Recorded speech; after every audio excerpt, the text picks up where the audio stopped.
Hello, my name is Dr. Joseph Axel, and I'm going to share some ideas with you on how to create student-centered learning environments while managing large class sizes and empowering students. The project was funded by the United States Department of State and developed and delivered by Arizona State University. Part 1 of this video will review the target audience, their educational obstacles, and some quick statistics on teaching English in Iraq. The grant project is entitled Advanced Teacher Training for Iraqi English Teachers and has included on-ground training at Arizona State University, as well as virtual and online collaboration. Research conducted within the Iraqi Teacher Training Project asked Iraqi teachers to share their experiences and knowledge about teaching English in Iraq, including variables such as curriculum development, use of textbooks, class sizes, and student motivation. Teachers provided valuable qualitative, empirical data on the obstacles to English education that they experience. One of the most pervasive and deeply rooted impediments to education and life in general is this. However, you have only one option, which is to keep teaching. One of the most ubiquitous complaints about teaching is the low pay. For instance, in Kurdistan, some teachers are only getting 45% of their salary. Other teachers have gone months without getting paid. You may want to look for an online teaching position that you could do to supplement your income. One of the great things about being an online teacher is that you could teach and manage classes anywhere that you have the internet. Post your resume on Monster.com and Indeed.com and conduct a search for remote and online teaching positions. If you're an English teacher completely out of work, you may want to look at the thousands of teaching positions that are open internationally. The following is a list of the most commonly mentioned obstacles to teaching English in Iraq. It's frustrating to not have the materials and resources to teach. Students are unmotivated. You have slow internet or no internet at all, and the power gets shut off 5 times a day. Large class sizes and insufficient time in class are the top 2 complaints. Here are some quick statistics from that research data. The average class time is only 45 minutes long, and more than half of the teachers stated that they had more than 40 students, with some teachers having between 70 and 250 students. Approximately 40% stated that their biggest complaints were large class sizes and not enough time to teach a lesson.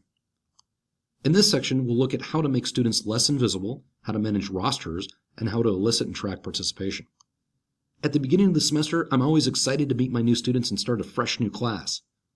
However, walking into class and seeing so many students can be a real shock, primarily because of all the papers that I could expect to grade. Goodbye nights and weekends. What do students think of big classes? They feel like a number. Many feel insignificant. Some catch up on their sleep. Others engage in nasal hygiene, to put it euphemistically. For others, it's an opportunity to fall asleep with their eyes open. A negative correlation exists between the amount of time that you lecture and students' attention, meaning the more you lecture, the less they pay attention. One of your daily responsibilities in any class is to make sure that students are physically and mentally present and not invisible. Big classes like lectures have a tendency to make students invisible.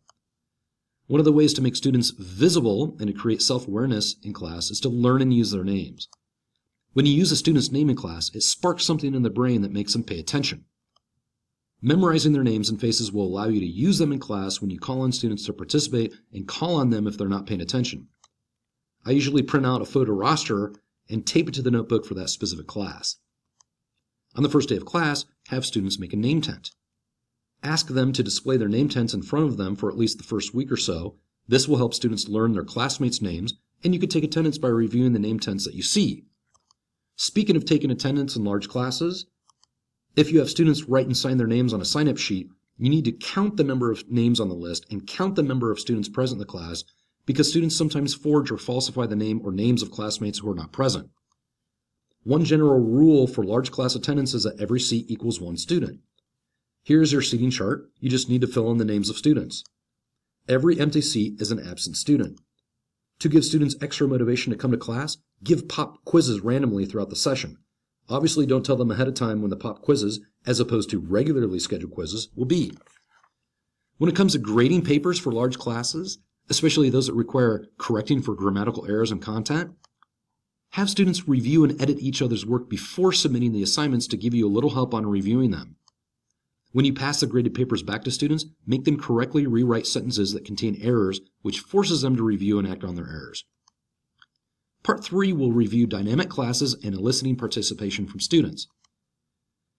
Students today are overstimulated, and social media has become a common cultural element all over the world. Regardless of whether you are in Tokyo, New York, or Baghdad, teenagers and adults are looking at their computers and phones and are connected to people and information. It truly is amazing how one device can give us access to so much information and stimulation. Because we humans are so collectively stimulated, our curriculums should reflect this global behavior. The suggested format could be used in any class. The schedule is formatted for a 50-minute class, which includes a review from the last lecture and an introduction to today's lecture, small group sharing, a lecture, and more sharing. This is recommended in place of a 50 minutes of straight lecture. This format mimics or mirrors students' manner for acquiring information and communicating with people. It requires that students are active participants who take ownership in their own learning and thus become empowered. During lecture, ask questions and call on students. Don't just call on students who raise their hands, but call on students who don't volunteer an answer, and especially call on students who are apparently not paying attention. It will tell students that you call on everyone and it's not safe for them to wander off mentally. Keep track of students' participation. Don't just stand behind the lectern either. Walking by students and standing near them and calling on them by name will give them a heightened sense of awareness and will increase the likelihood that they will pay attention. Just like your curriculum keeps moving, you keep moving, and so do your students. One of the biggest distractions in class for many teachers is a cell phone. Cell phones could be explicitly banned during class, and you could create cell phone pouches where students place their phones during class. Or you could use cell phones as educational tools, which allow students to participate, such as with polling software like Poll Everywhere. You create questions, and then students can use their cell phones to answer them, and results are posted on your computer, which you project. Students can answer the questions online, or they could submit their answers in text message by first subscribing and then texting the answer, in this case, favorite ice cream being chocolate mint. Results are automatically generated. Another recommended program for engaging students using their cell phones is Socrative. Since so many of us are on Facebook, you could create a Facebook group in order to share ideas and elicit discussion. Post a question of the day, and then take a couple of minutes at the beginning of the class to share students' answers. Speaking of groups, if you ask students to raise their hands if they want to work in groups for the next 10 or 15 minutes, they will vehemently raise their hands. They will love you for giving them this academically social opportunity, and you will be their teacher superhero. In turn, you will empower your students by allowing them to operationalize their knowledge and the course content. In this way, students are able to apply and share their knowledge, and learning becomes socially constructed. The theoretical perspective in looking at educational methods and objectives alludes to knowledge being socially constructed, applied, and eventually synthesized as reflected in the theories of John Dewey, Lev Vygotsky, and Jean Piaget. You will turn a passive class into an active collaborative class. You will also transform a large class into a class of small groups. Remember, in a big class, students can be invisible, but in small groups, everyone has a heightened sense of a need to participate. Groups raise students' level of accountability. They are forced to take on the responsibility of their own education and to participate. In order to ensure that groups stay focused, elect group leaders every class. Keep track who has been a leader and who hasn't, so every student experiences that role. As you get to know students through daily interactions and you learn about their different skills, place advanced students with those whose skill level is low. Placing class leaders in groups with students whose achievement levels are low gives lower skilled students the help and tutoring that they need, and it reinforces the skill or content for the advanced students. Part 4 will examine classes with 25 to 50 students, teacher-centered classroom versus student-centered classrooms, seating arrangements, and targeting multiple intelligences. When we say that a classroom is teacher-centered, this is what we mean visually. The teacher stands in front of the room and lectures. Students are seated in rows. Students are generally passive and reticent or quiet, and there's little interaction between students.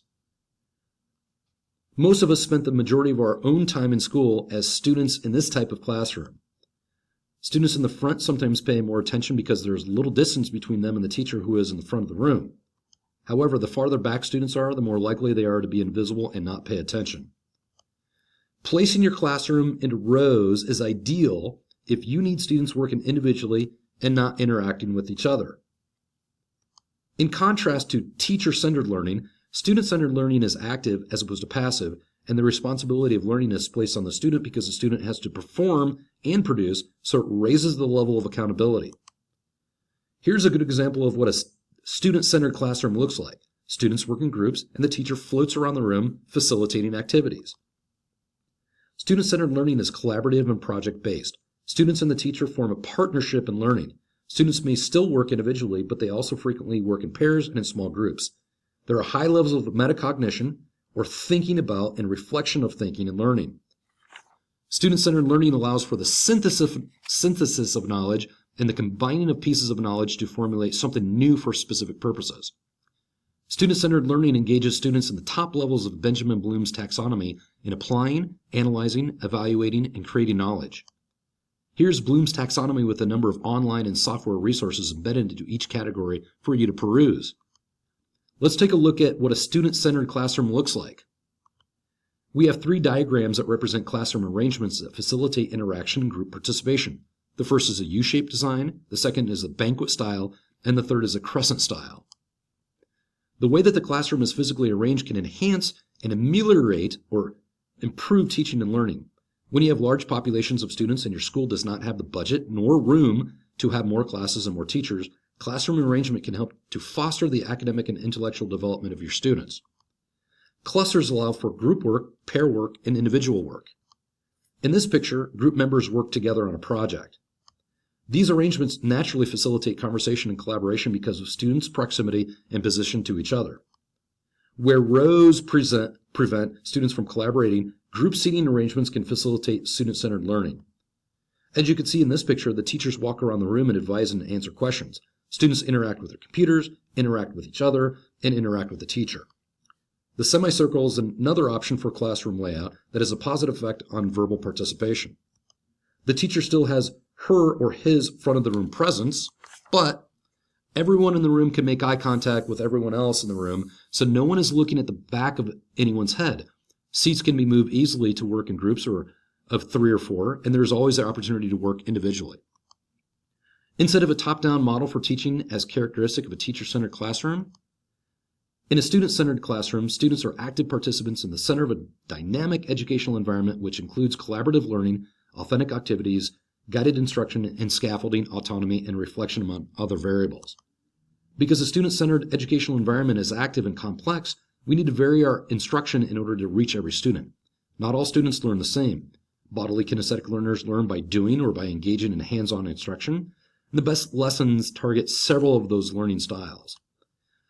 Looking at the 50-minute class format once more, notice that an additional column has been added which alludes or makes reference to the type of intelligences that are targeted by the specific activity within the lesson.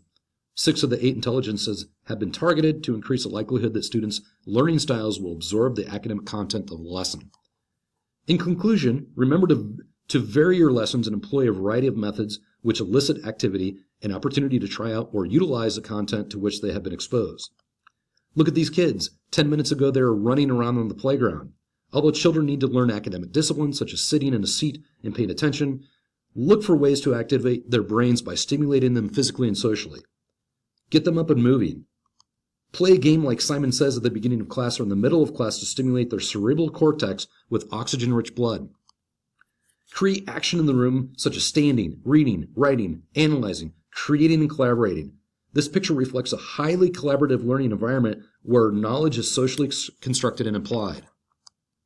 So, don't just remember this video, live it in the classroom.